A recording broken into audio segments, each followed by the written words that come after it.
In the UFC's heavyweight division, legends are forged in violence.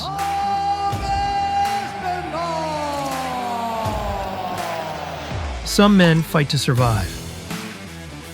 Others fight to prove a point. Tom Aspinall is the real deal. But once in a generation, a destroyer emerges who fights to rewrite history itself. That is just pure mixed martial arts at its best right there. From the working-class streets of Greater Manchester to the bright lights of Madison Square Garden. The speed of Aspinall on display. 2 minutes, 2 seconds. That's all he needs. Finishing instincts are just different. Tom Aspinall didn't just climb the mountain. Sensational. That was sensational. He obliterated every obstacle in his path. Tom Aspinall meant nobody in the heavyweight division is as fast as that cat. This is the story of England's first heavyweight king. He's done it! What a moment for Tom Aspinall! This is the untold story of Tom Aspinall.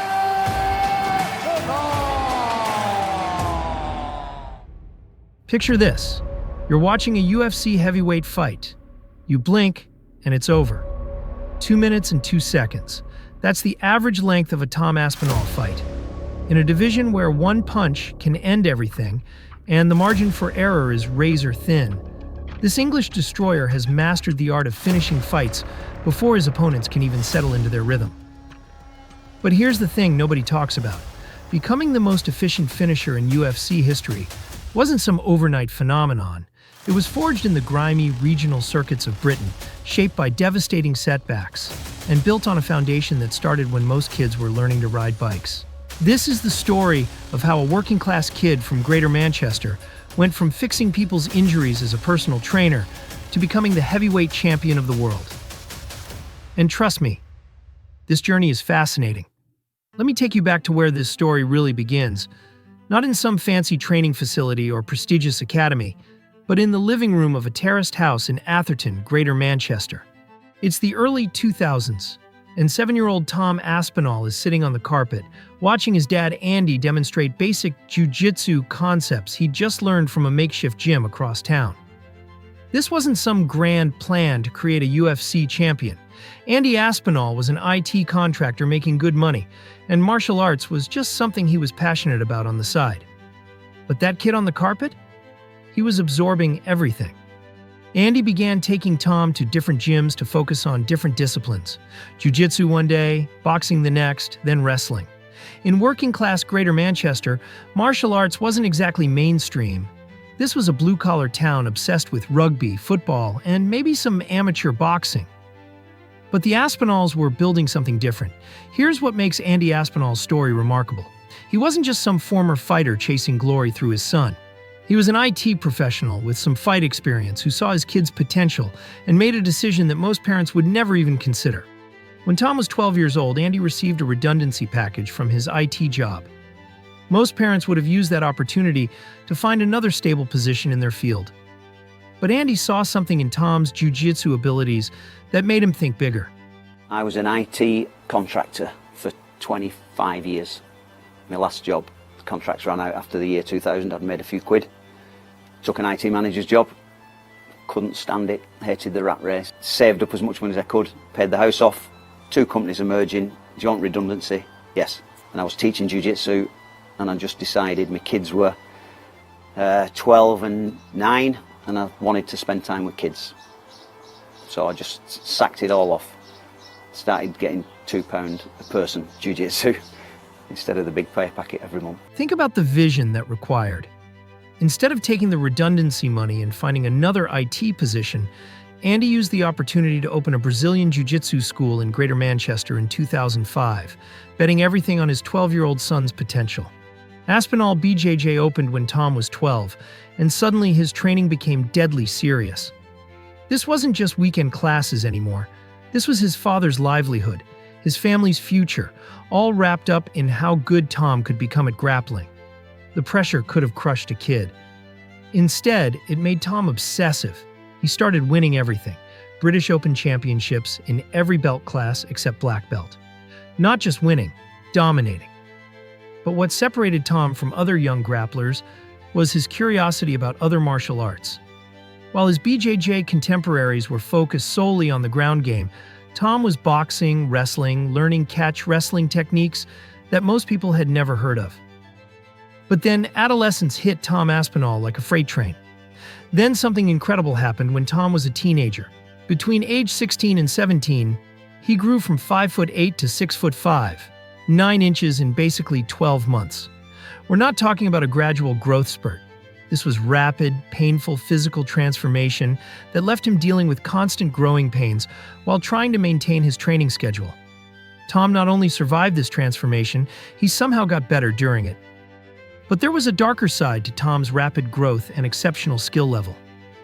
The heavyweight struggled to find opponents throughout his amateur and pre-UFC professional career. He was training to make ends meet in fights that weren't guaranteed, and ones that often fell through.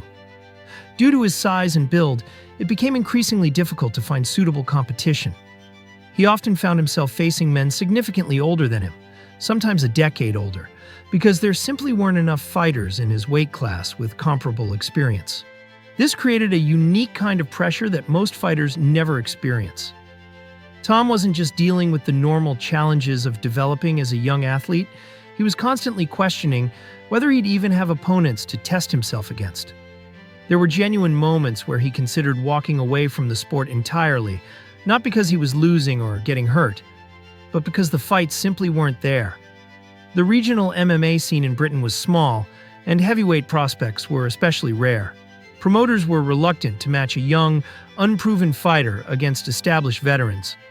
But Tom's amateur dominance meant he'd already cleaned out most of the age-appropriate competition.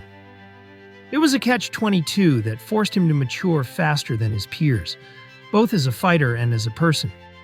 When I was fighting amateur we'll just take as many hard fights as we can at amateur to get the most experience we can. At 18, he stepped into his first amateur MMA fight.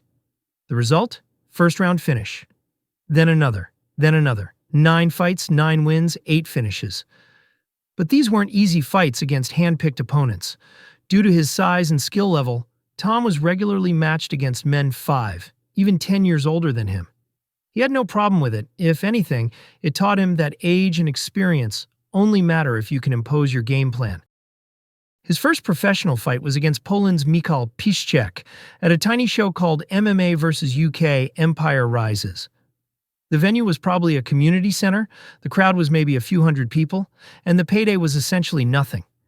Tom submitted Piszczek in the first round and walked away knowing he'd made the right choice about taking things slowly. This is the Tom Aspinall that most people never got to see.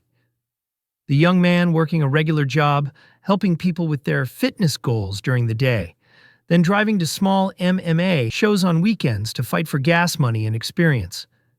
His hero was Nassim Hamed, the flashy British boxer who'd proven that you could come from nowhere and conquer the world with the right combination of skill and confidence. BAMMA came calling in 2015. The British Association of Mixed Martial Arts was the premier UK organization at the time, and getting signed there meant you were legitimate. Tom's debut was against Ricky King at BAMMA 18, first-round heel hook submission. The crowd went mental. Here was this local kid moving like he'd been training since birth, finding submission opportunities that shouldn't exist for heavyweights. But then reality introduced itself with a vengeance. June 13, 2015. BAMMA 21. Tom faced Stuart Austin, a crafty veteran who'd seen countless young prospects come and go. Austin had done his homework.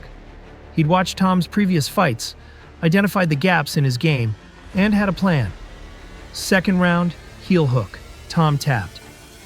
His first professional loss, and it hit him like a truck. Here's what separated Tom from every other prospect who just had their dreams crushed.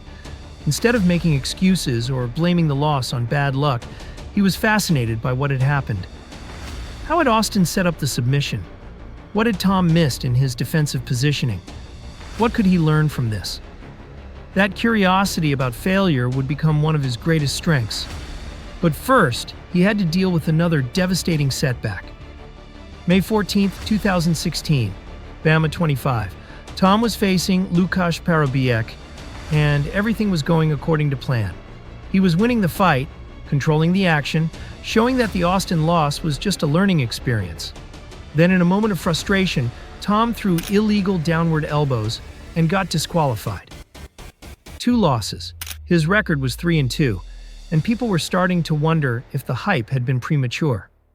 In the brutal world of regional MMA, momentum is everything. Once you're seen as someone who can't get over the hump, opportunities start drying up. This is where most prospects disappear into obscurity. Teaching kids classes at local gyms, working regular jobs, slowly accepting that the dream was bigger than the reality. The regional MMA scene in Britain was unforgiving. Small purses, unreliable promotions, fights falling through at the last minute. Tom had already seen dozens of promising fighters burn out and quit. During his struggles in Bama, Tom was dealing with realities that most fans never consider. He was still working as a personal trainer to pay bills. Training camps were expensive. Travel to fights cost money the family didn't have. And there was always the temptation to just focus on the steady income from his fitness business. It was around this time that something incredible happened.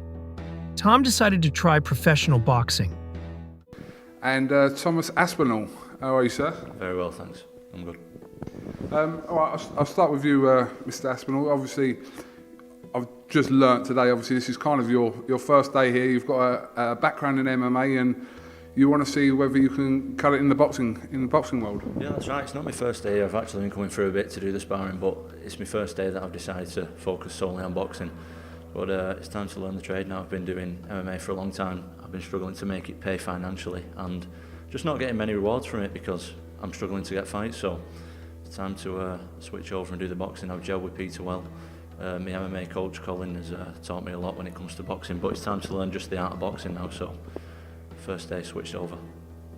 Is it something that you thought about for quite some time, or has this been quite recent? I've thought about it for a bit because I was struggling for sparring, so my dad contacted Peter. We come down, did a bit of sparring, and I've been coming about 6 months altogether. So it's always been in the back of my mind, but like I said, I can't get fights, so I love fighting, love competing, love getting in there and having to do so.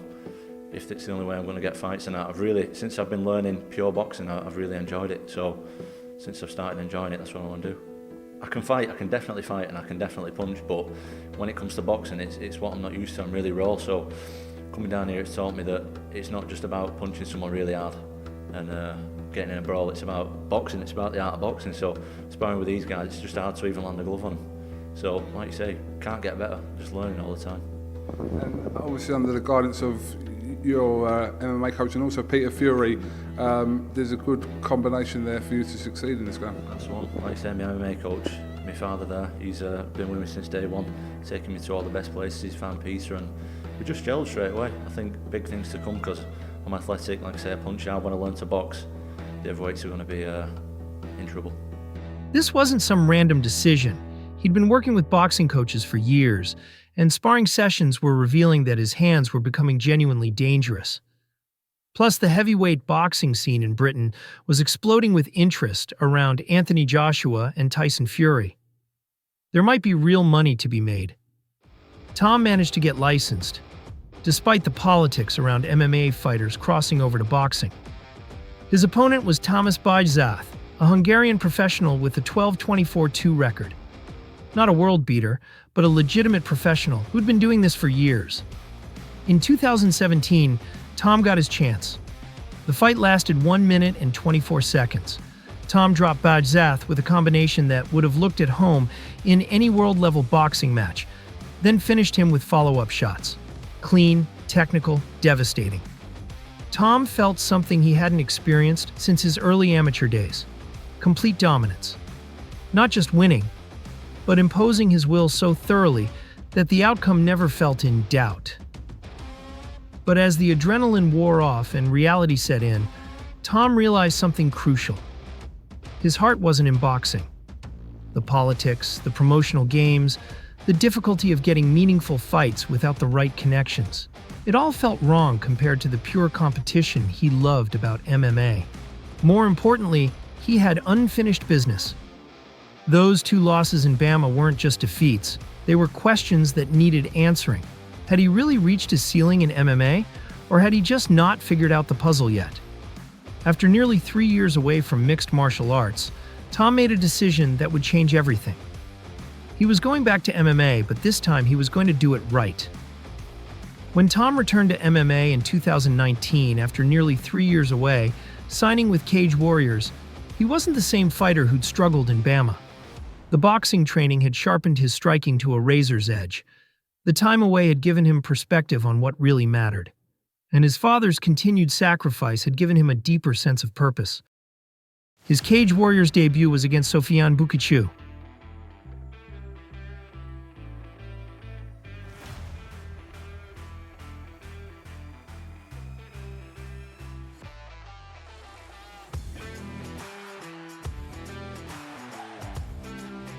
First round TKO. His second fight was another first round fight. 2 fights, 2 devastating performances, and suddenly the UFC came calling. Tom was ready. Let me paint you a picture of what Tom Aspinall looked like when he entered the UFC in 2020. 6'5", athletic as hell, but moving with the fluidity of someone half his size. His striking looked like classic British boxing. Crisp, efficient, with serious power behind it. But then he'd shoot for takedowns with the timing of an Olympic wrestler. And if the fight hit the ground, he'd finish you with submissions that made seasoned grapplers shake their heads in disbelief. Most heavyweights are good at one thing, maybe 2 if you're lucky. Tom was legitimately elite at everything. His UFC debut was supposed to be against Rafael Pessoa at UFC Fight Night in London, on March 21st, 2020. Home crowd, perfect setup for a storybook beginning. Then COVID happened. The world shut down, the London card got cancelled, and Tom's debut was pushed back 4 months. When he finally got his shot on July 25th, 2020, his opponent had changed to Jake Collier. The fight took place in Abu Dhabi at UFC on ESPN 14. No crowd, sterile atmosphere, none of the fanfare Tom had imagined for his debut. 45 seconds later, it didn't matter. Tom dropped Collier with a beautiful combination and finished him with ground strikes. Hey Tom, you got performance of the night. Whoa, I did. Yes. Did I really? Oh, ring your mum.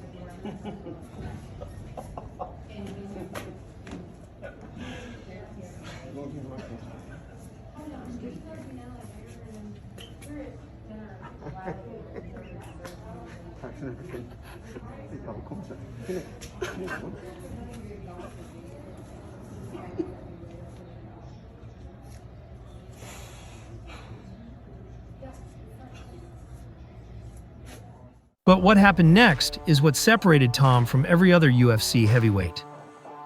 Most fighters take time to adjust to the pressure, the speed, the elite-level competition. Tom, he got faster. October 10th, 2020. Alan Baudot. First round TKO in 1 minute and 35 seconds. Another performance of the night bonus. February 20th, 2021. This one was special. Andrei Arlovsky, former UFC heavyweight champion. A legend of the sport. Someone who'd shared the octagon with the greatest heavyweights in history. Tom rocked him in the first round but couldn't finish him. So what did he do?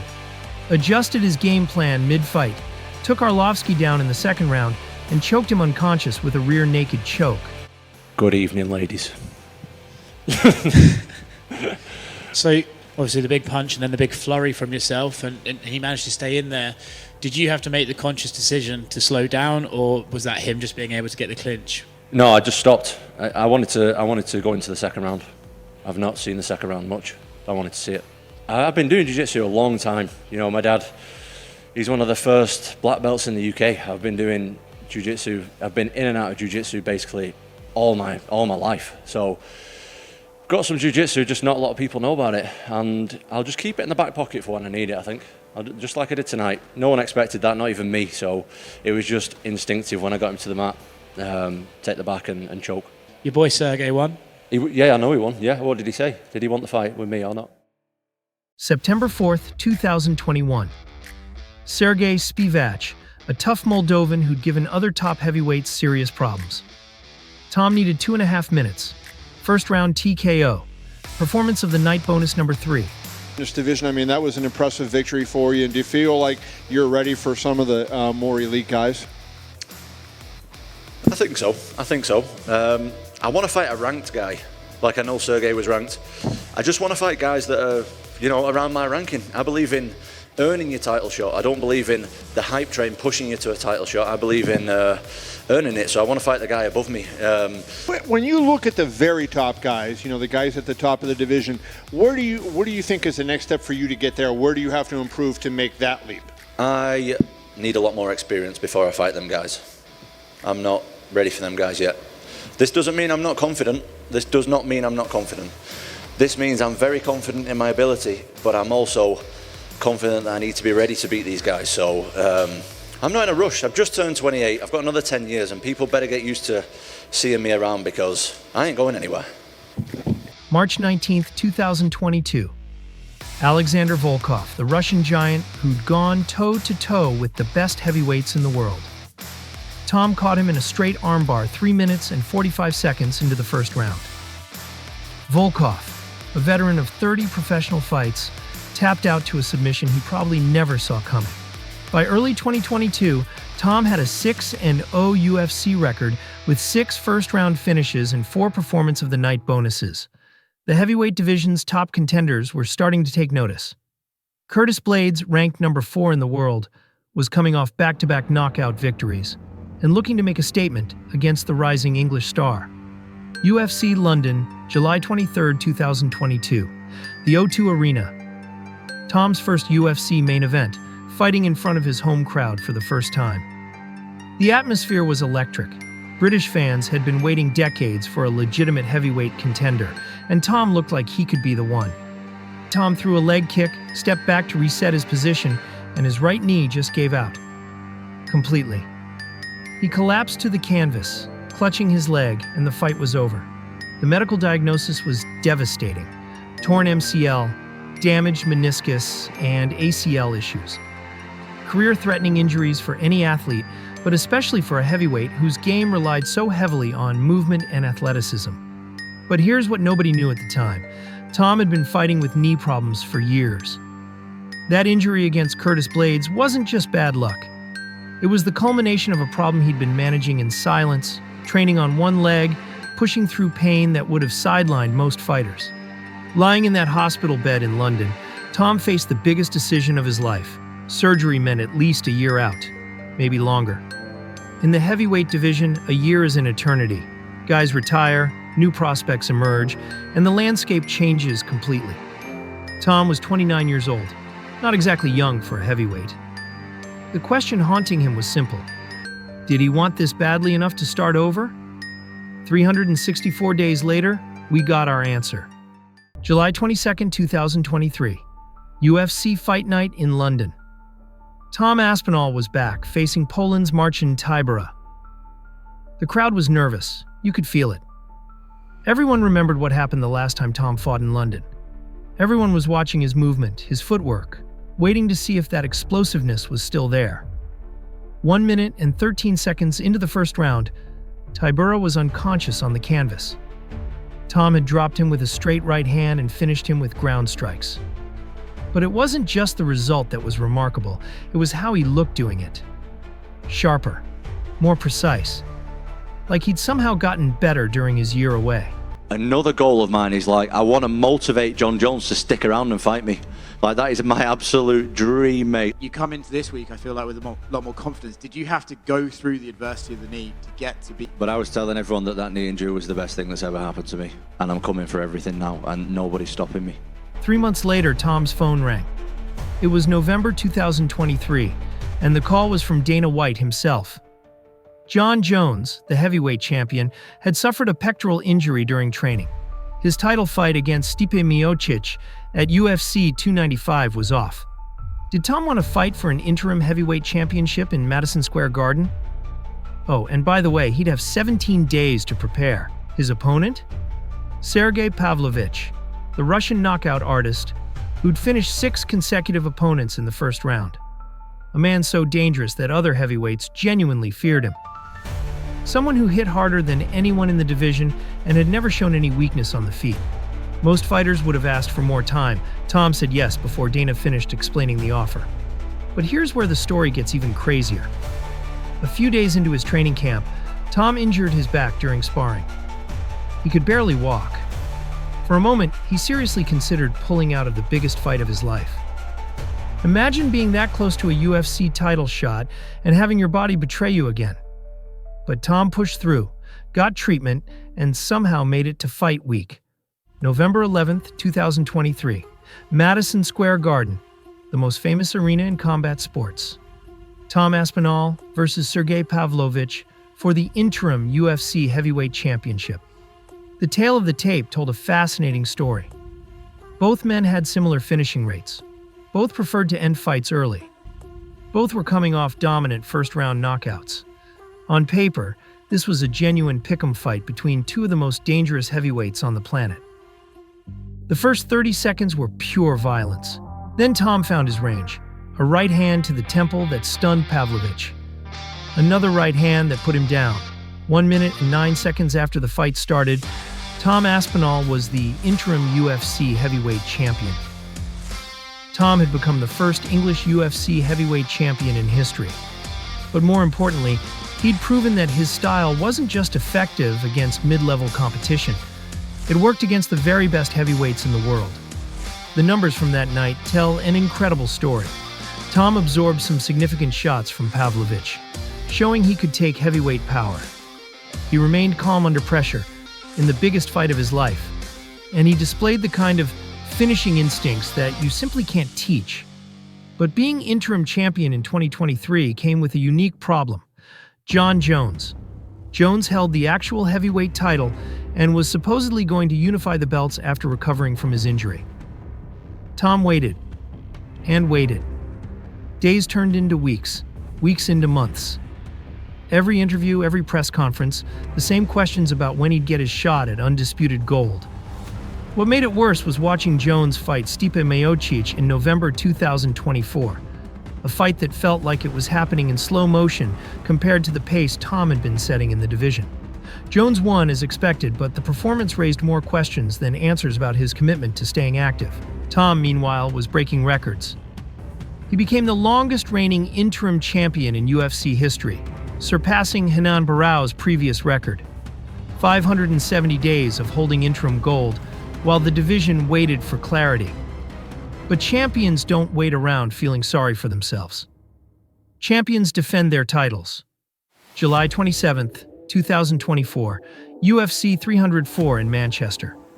Tom was defending his interim title against Curtis Blaydes, the same man who'd been credited with ending his winning streak 2 years earlier.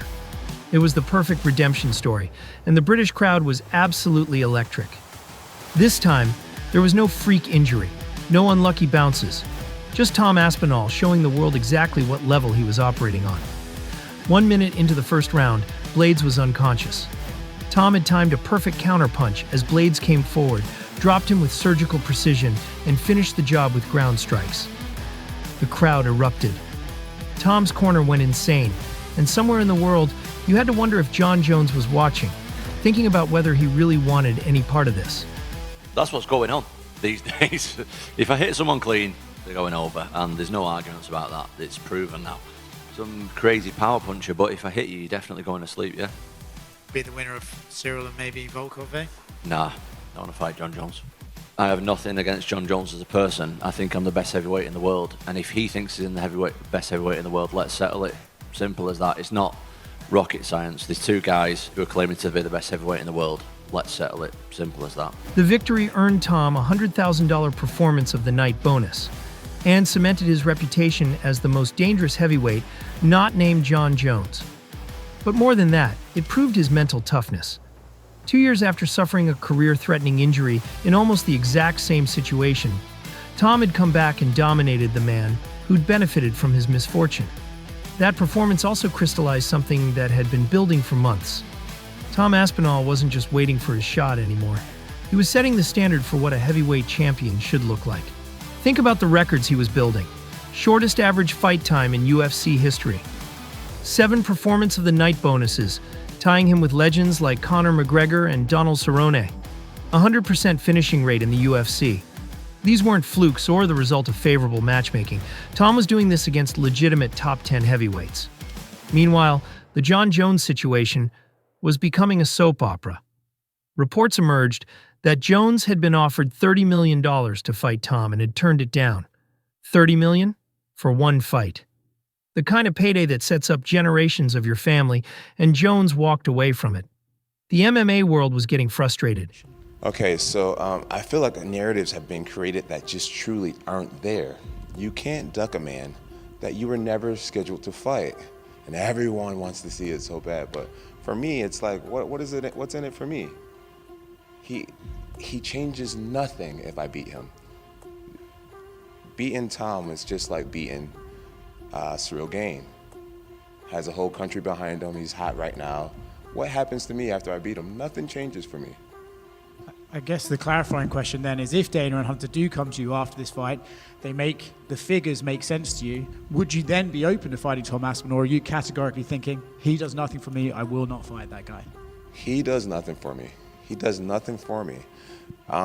If you're a person that wants to see me really challenged, then I get it, right? Like I said, 7 years younger, like 35 pounds bigger than me, right?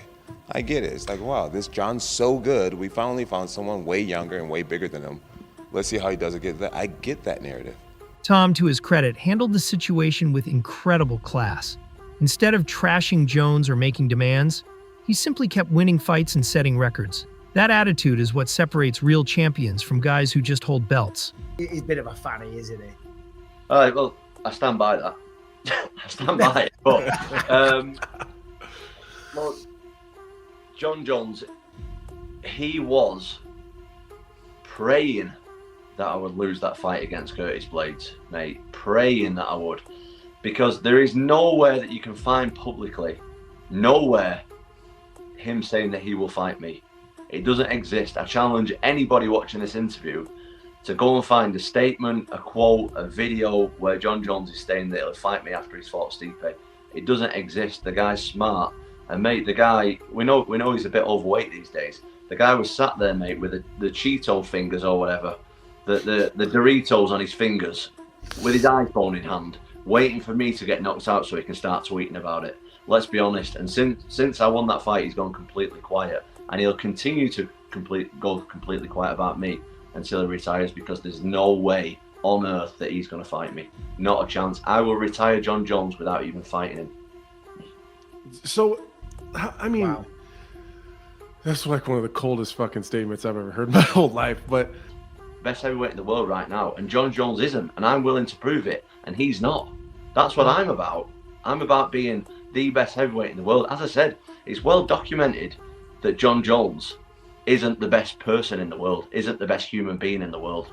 But I ain't going there. I don't want to go there. I don't want to make it personal. I want to be known as the best heavyweight in the world, because I believe I am. And if he believes that he is, let's fight about it and settle it. Simple as that. Yeah. And he's walking around calling himself the real champion. Granted, he's having an amazing career. He's been a champion most of his career. Not a heavyweight. I'm the guy at heavyweight. Not him. Me. So I want to be recognised as the best. I've got the real belt. I'm the one defending. He's defending against a 42-year-old Stipe Miocic with 1,000,000 miles on the clock. If you want to be the real guy, you have to fight me. But the heavyweight division couldn't stay frozen forever. In June 2025, at a random press conference in Baku, Azerbaijan, Dana White casually announced that Jon Jones had retired from MMA. Or we move the heavyweight division, take the title away from him. Jon Jones called us last night and retired. Jon Jones is officially retired. Tom Aspinall is the heavyweight champion of the UFC. Yeah, with Tom Aspinall being an officially champ, who is the #1 contender right now? Whether it's so International Fight Week starts Monday in Las Vegas, and Tom will be in Vegas all week with us. So we'll get together with him and figure out what's next. Just like that. No farewell tour, no final fight, no unification bout. The greatest light heavyweight of all time was walking away from the sport, leaving Tom as the undisputed heavyweight champion. Tom found out at midnight UK time when his phone started blowing up with notifications.